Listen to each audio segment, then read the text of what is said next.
Well, hey now, everybody. It's the Rob from 106.1 KISS FM and 103GBFRocks.com.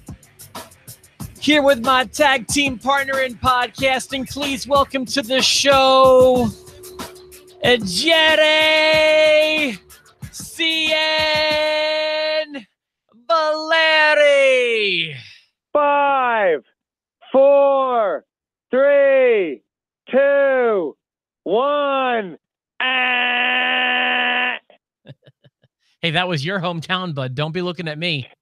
Shame on you, Pittsburgh. I didn't hate it. I don't know what it was. It seemed organic. I don't know. It didn't. I was kind of okay with it, maybe. Shame on you, Pittsburgh, Pennsylvania.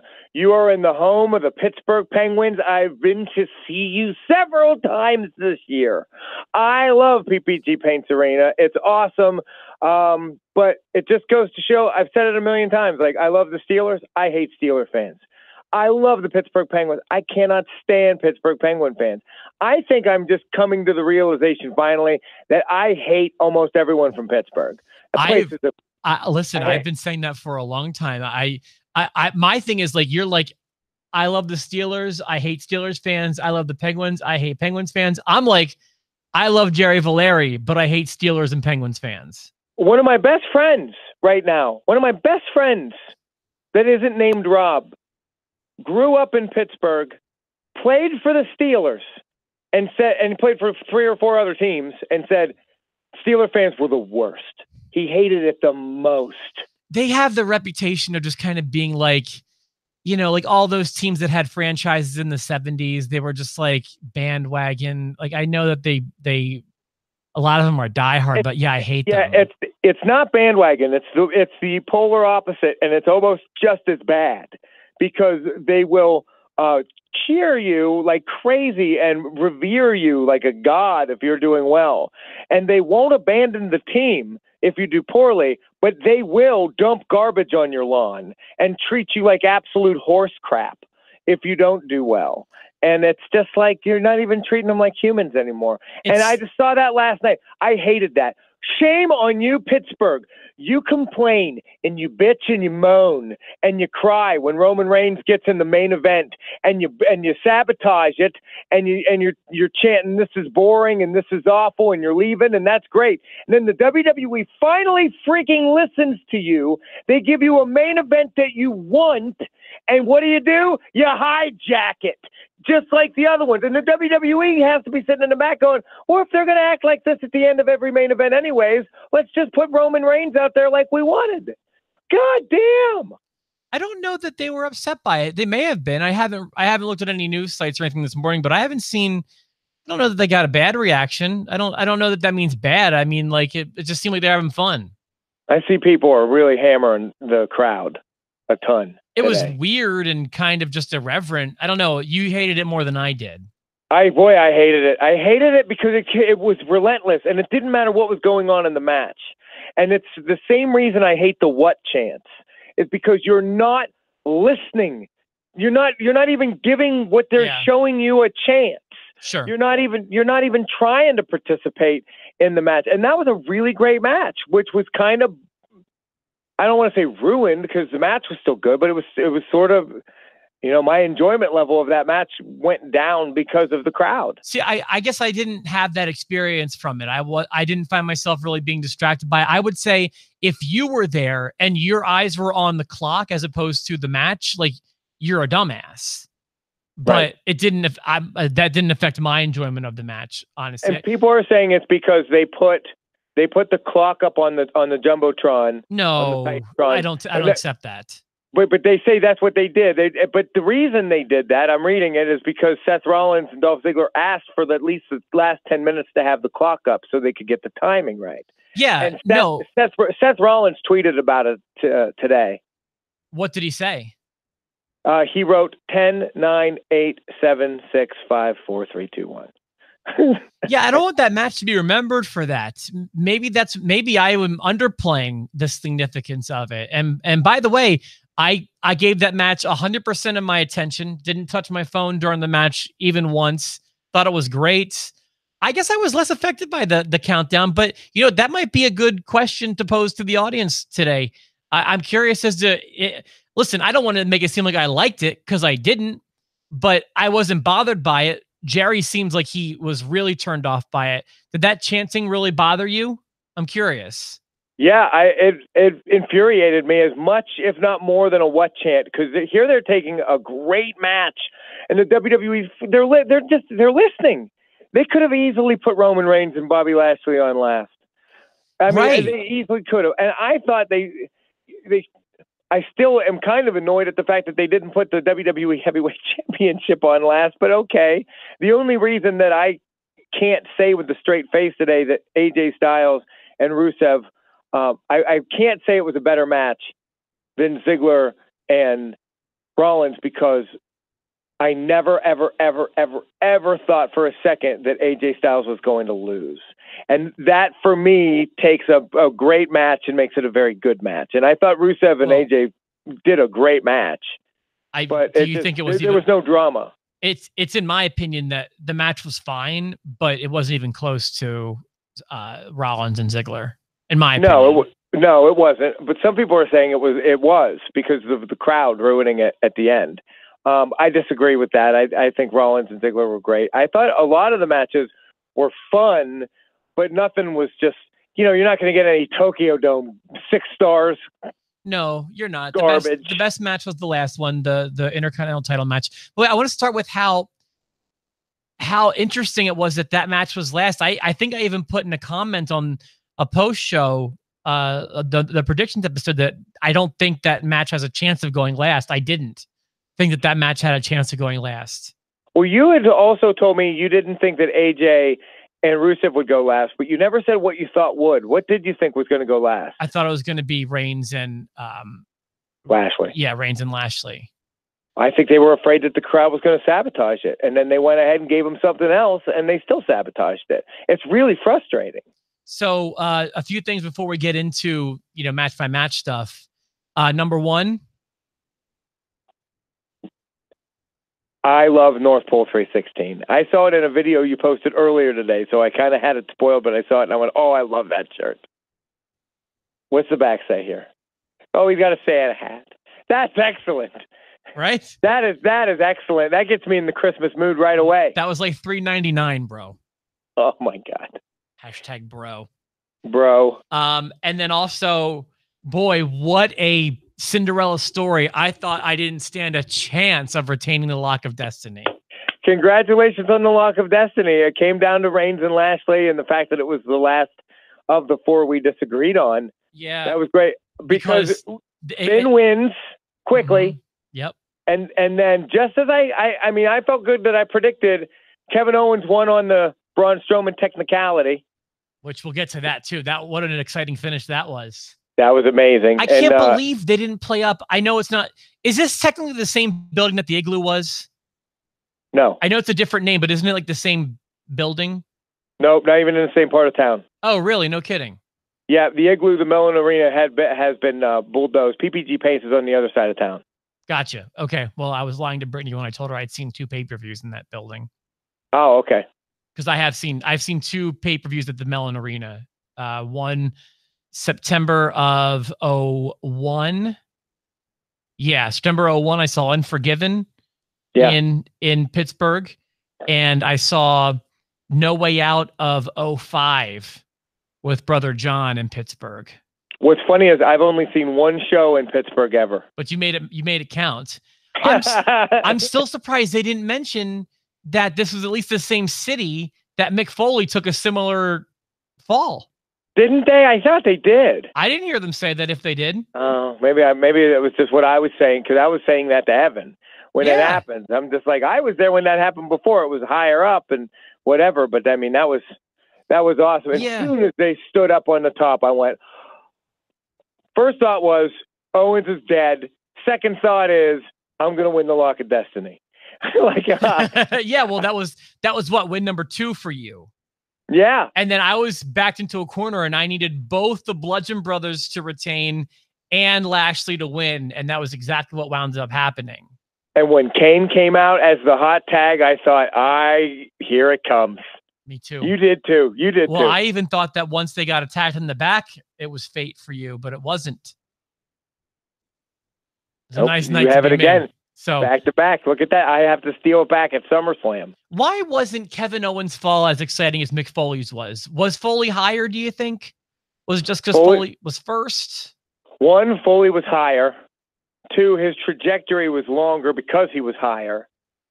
And 3, I think we've seen a lot of people go off of cages and such through tables. I mean, like, that was the first time you saw someone almost die. And since then, Shane McMahon's done it ad nauseum.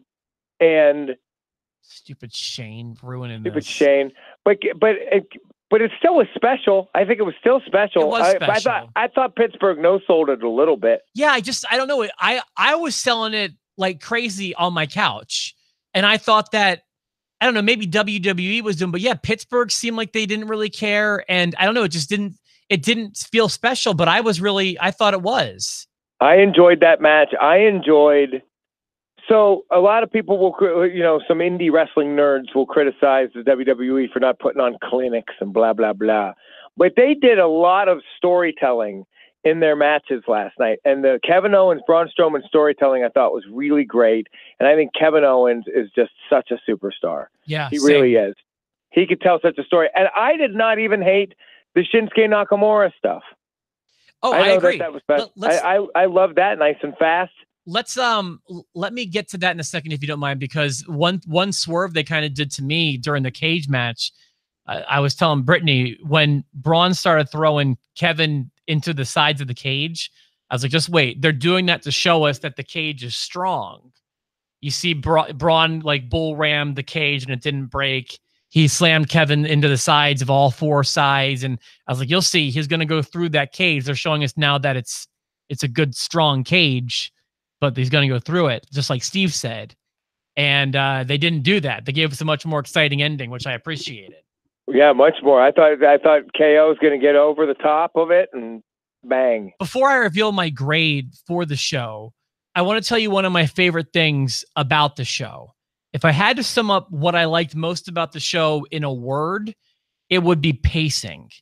And I thought that the show was paced really well. And what I mean by that was I'm not a fan of these 4-hour pay-per-views, but it didn't feel like 4 hours to me last night.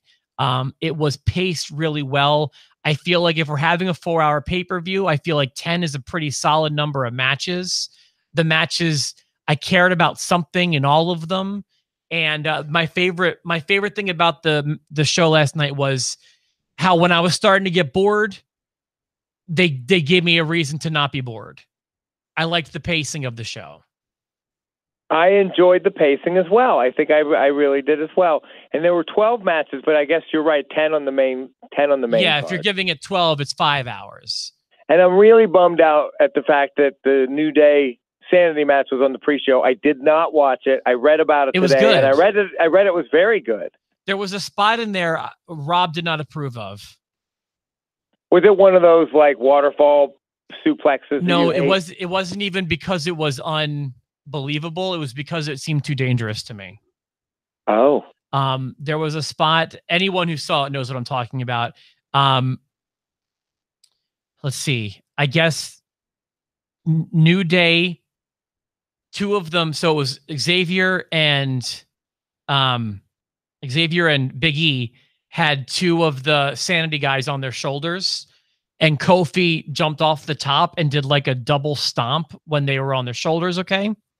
But that landing, oh my God, Jared, he could have landed and broken either one of their necks. Oh my God. I just did not like it. It made me really uncomfortable, and I don't want to see that spot ever again. Was it exciting? Yeah. It must have been something they cleared with everybody. Yeah, I don't know, but I did not. I felt like that landing could have really gone badly really easily. Maybe I bet you Mike's going to weigh in and think I'm a softie, but I'll have to. Well, he's used to the necro butcher cutting people open with machetes. Yeah, and he always chimes in when I say that Rollins is dangerous or whatever. Although I'll give Rollins credit, and I know we're all over the place, but his buckle bomb looks safer now. It looks like he's taking care of them more when he's getting them there. when I said that Rollins was I never meant that, like, you know, it's stupid to step into the ring with them, but he seems like he's a bit, at least a few years ago, wasn't taking as good of care of everybody as he should have been. He definitely is now. And Yeah. I mean, he's going to be rewarded for the matches he's been putting on. I think he's failing up here. He loses to Ziggler in this feud. He'll end up in the main event picture soon enough. This is the way this is how you progress. Absolutely. Yeah. This was not a loss. I had one major problem with that match, and it wasn't the crowd. There was a huge psychological gaffe at the end in about the last, I want to say it was 2 minutes. I know what it was. Please go ahead. Dolph Ziggler goes to run away. And they're like, well, if it ends a tie, then he keeps the championship. And I was like, well, if he runs away, he'll get counted out, and that's a loss. Absolutely. That killed me. I know it's stupid. I know a lot of people probably didn't notice it. It's tied, I believe, 4-4 with about 2 minutes left, and Dolph just hightails it. If I'm Seth, I roll back into the ring. You just go ahead. You just let him. Exactly. Because if he and he's not only that, he's hightailing it through the audience. So he's either got to come back into the ring, which is what you want seemingly, or he's going to lose. So that one killed me. That was not well thought out. Yeah, I noticed that as well. We both picked up on that one for sure. Hey, congratulations to the B team. Yeah, that was a huge surprise. Hey, before we get to that, one of my notes says, it happened yesterday. I don't know why it happened yesterday and not on any of the SmackDowns that Andrade, Cien Almas faced Sin Cara, but I really believe I saw the fate of Andrade last night. And I don't think this is necessarily the worst thing in the world, but I don't think his fate is going to be that great. I think they have him pegged to be the next Sin Cara or Kalisto, which I know he's so much better than that, but I really feel like that's where they want him to be. I think if you're going to draw a Latino parallel, I think a lot of people think he could be the next Eddie Guerrero. Like he could be a big superstar. Correct. But I got this vibe last night. It didn't happen on any of the SmackDowns. I think they want him to be the next Sin Cara or Kalisto. It's not what I want. I think it's what they want. Well, listen, they call up a huge faction from NXT, and they call up the champion who's main eventing and putting on great matches at NXT. And then they give them both a pay-per-view on the pre-show. Yeah, I mean, it's not the fate for both of them yet. I'm getting those vibes, you know, and I haven't, the sanity thing I read, it's like, it wasn't my own brain thought. The Andrade thing was just my own thought. Like, I think that's his lot in the show. But I love the B team. I did love that. Who saw that one? Did anyone in the post show see that one coming? I don't think anybody called it. Yeah. Not even Stretch Armstrong when he landed on the moon. Yeah, I was real happy too, because the Leader of Worlds, they're not bad, but they're not exactly moving the meter for me. The B team, I'm a fan of. Yeah, I thought that was a nice surprise, a nice way to start it. And then not long after that, you got what you had been waiting for since last Monday. I thought of you immediately when Kurt Angle addressed head-on the Brock Lesnar situation. Finally, now we find out tonight, Brock either shows up, which he won't, or he works out a deal for his first match. And here's why he's not going to show up. What do you mean first match? You mean his next match? I mean his next match. Okay. His next match. His first match back. His next match. Here's why I think he's not going to show up. Do you think he's going to show up? Probably not. But again, this is exactly what they want. It's working completely. He's not going to show up because the minute he shows up, Braun Strowman's coming out and getting him. Like that, psychologically, if Brock were to show up tonight and Braun didn't do that, I would be disappointed. This is all really well orchestrated by the writing team to get fans like you and me to legitimately hate Brock Lesnar. They're trying to paint him as, in real life, he doesn't care. And it's working because everybody on the post show hates him. guess what? A year ago, we all loved him. Hate him. This is working completely. And I think this is one of the most brilliant writing strategies they've ever employed, because they've had to react to real things, and they're writing this. They've never written an angle exactly like this, because they're trying to not care about the 95% of the audience, the casual fan, and they're speaking right to us. Where's the one place that will really hurt us? It's giving him a title and all this money and making us feel like he doesn't care. It's working completely. I don't mind being worked. I mean, they've got me in. I'm ready for him to be out without the belt. Get the belt off of him. Why do you want the Mangle. belt? Why do I don't want the belt. There's no one I want to have that belt. I want one champion anyway. So I don't care if one's not there. I want Braun Strowman to have it. Okay, but wouldn't it mean a lot more if Braun Strowman had only the only real one? Well, then let Braun Strowman fight AJ Styles and quit brand splitting me. But as long as we have brand split, this is what I have to do. I'm with you. I don't disagree. I'm just like, it's all working. I don't know, and I've been pleased with it personally. So yeah, that announcement came, and we'll find out tonight. I mean, it's got the hook in for Monday night for sure. Yeah, no, I agree. What else is really worth talking about? Ellsworth hanging upside down. Our girl Mel is going to be coming into the studio with the championship. We're going to be taking pictures with the title. Oh, I'm going to hold it up. That's right. I'm excited, man. We should get mad if I hold it like Alexa Bliss. I love you. What a great question that was. Can I say Pepsi? I'm going to annoy her so much. I'll be like, Mela is money. And I'm going to take a whole handful of Monopoly money and just go, kapow!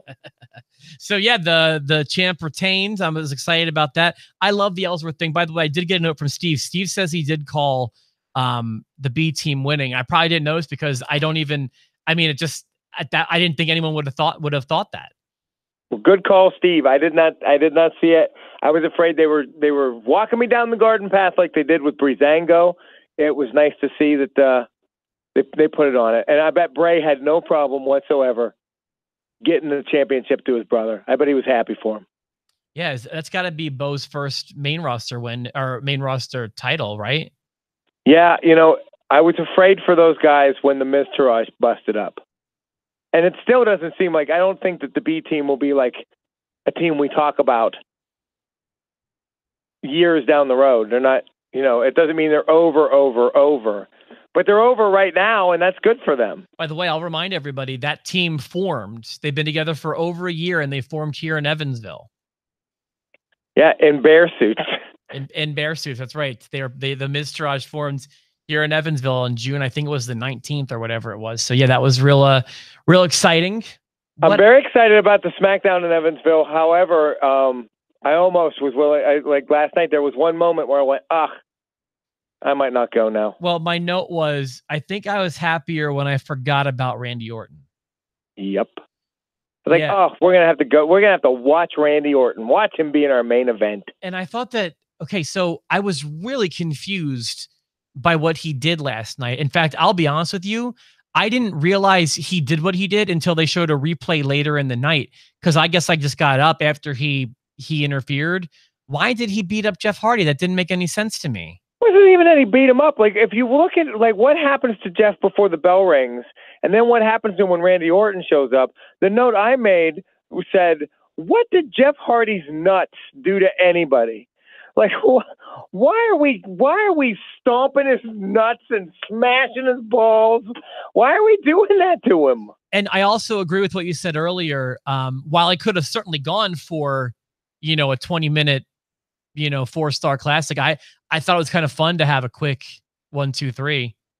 Yeah, and they're going to get the rematch this week on SmackDown. So yeah. we'll probably get more insight into what's going on. I wondered if Jeff Hardy was injured or if Shinsuke Nakamura is in worse shape from that dog bite than they're letting on. Like, I wondered if there was a reason other than just interesting storytelling that they they fast-tracked that match. I'm going to guess no. My reasoning is if Shinsuke's injured, they wouldn't have given him the title and the rematch on 2 days later. You know what I mean? Right. It was either Steve or Mike, but one of them had a great idea. I don't know if WWE would do it, but I think it would be amazing if Shinsuke Nakamura started carrying a Japanese-themed U.S. title.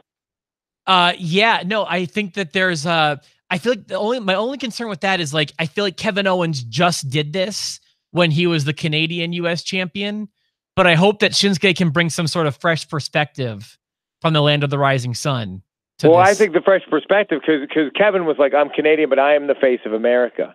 You know, like look at me, I'm the top American is what he was doing, which was obnoxious. If Shinsuke just said, this is a Japanese belt now. It's a Japan belt, and it came out with their flag on it. I'd be like, oh, what a heel move. Well, I'm sure you didn't see it. I actually watched 3/4 of the pre-show, and there was a fun moment because you know how like they've been asking him questions, and he's just kind of been like, I don't speak English kind of thing. Yeah. Renee Young's doing an interview from the desk, and Shinsuke's in the back, and Renee's at the desk. So Shinsuke has an earpiece in. And he's pretending like it doesn't work. So they're asking these questions and he's pretending like he can't hear them. It was funny. It worked for me. He's been 100% spot on since the heel turn. And by the way, did I not call, I think like the reasoning, like if you watch the predictions episode, everything I said about him, this is kind of him winning the world title. This was his closure from the feud with AJ. This was him going over. That was what I said was going to happen. I didn't say it was going to be a 3-second nut shot, but just like I think my reasoning for why Shinsuke was going to win was dead on. Nut shot, and then Orton comes out and doesn't give the RKO. Instead, he just gives a ball stomp. Trying to think of what else to really mention. I thought that Reigns and Lashley, at the very least, had a lot of heat. The crowd cared about it. Yeah, they treated it like a red hot blood feud. I wonder if they made a mistake. Maybe they should have put that last. I think they were going to crap on it no matter what. I'm starting to wonder if it's just the length of the pay-per-view that they just can't. These idiots, these ham and eggers, these pencil neck geeks can't keep their attention span up for more than 4 hours at a time.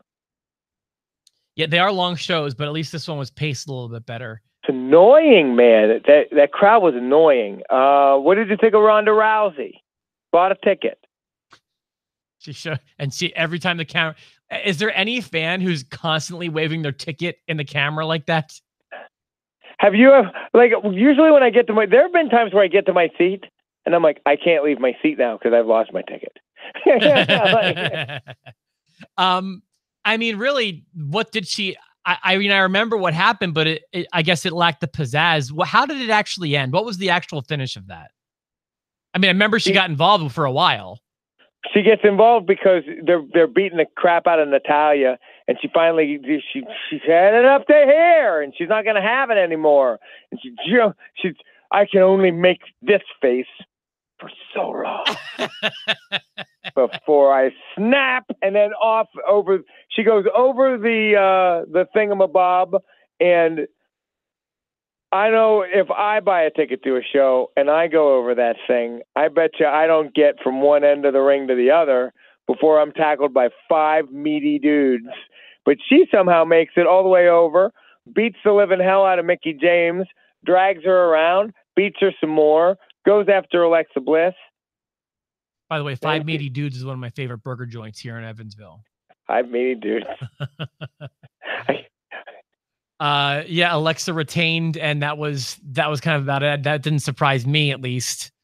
So yeah, let's try that at SmackDown. Jump the rail. See if we can Ronda Rousey. I'll put a Ronda Rousey shirt on and jump the rail, and I bet you I get tackled in less time than she did. I bet you're probably right. I bet you I'm right. It was a work, Jer. What was your grade? C+. What was yours? You know, I was in the B range.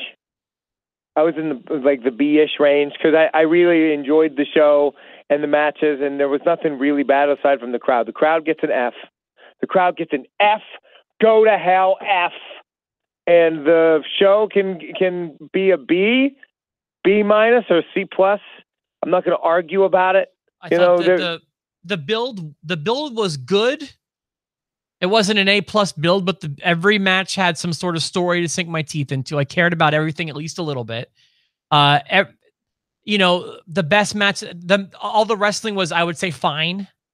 I wish there wasn't a water cooler moment, but there was some storyline progression, I guess. I was expecting more, I suppose. I think they wanted Randy Orton to be a water cooler moment, and it's not. Yeah, if they did, that was a bad, you know, between, you know, Rousey. If I had to pick one, it'd probably be Kevin Owens. And Kevin Owens going, yeah, and that match was great. Yeah, I'm okay with a B. I'm all right with it. I just I can't go to a B. I can go to a C plus. Can you go to a B minus? I mean, I'm sticking with C plus. All right. Well, then we'll be there looking at each other from the other side of the line. I will say this though: F to that crowd. F to that crowd. Pittsburgh, you should be ashamed of yourselves. I hope you go to hell. I can get behind that all day. I was so sick and tired of that crowd all night. Like we joke a lot, you and I, about how, like, you know, we're in radio. We love radio, but we kind of, for the most part, hate people that are in radio. And I'm starting to feel that way about wrestling fans. Like, I'm starting to hate a lot of wrestling fans. The what chants, I'm just over it. The countdown is every minute. Like, oh God, people make me sick. And then there's the other end too, by the way, with I mean, you've got the snobby, the super high and mighty snobbies, the snobby independent guys. And then you've got the ones, I'll just say there's a certain ilk of the ones when you've got tickets to give away on the radio. And then they're like, you know, it's just like the ones that literally couldn't afford to go. You know what I mean? Yeah. The ones that, boy, you know the type. I'm not talking about anybody on the post show.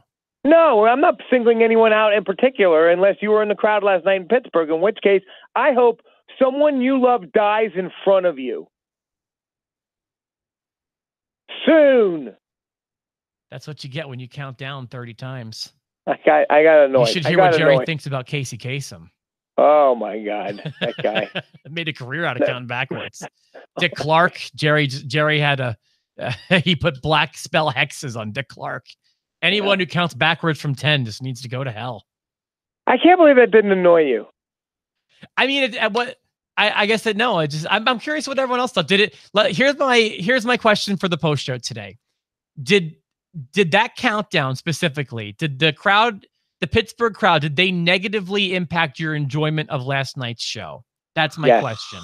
Jerry says yes. Yes.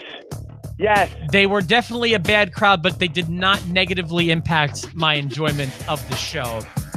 Anything else, Jerry? I got the music playing. Be ashamed of yourself, Pittsburgh. Be ashamed. For myself, the Rob, and my tag team partner, Jerry C.N. Valeri. Have a great Monday. We're going to be back Tuesday, tomorrow, with a Raw recap here on 106.1 KISS FM. 2, 1,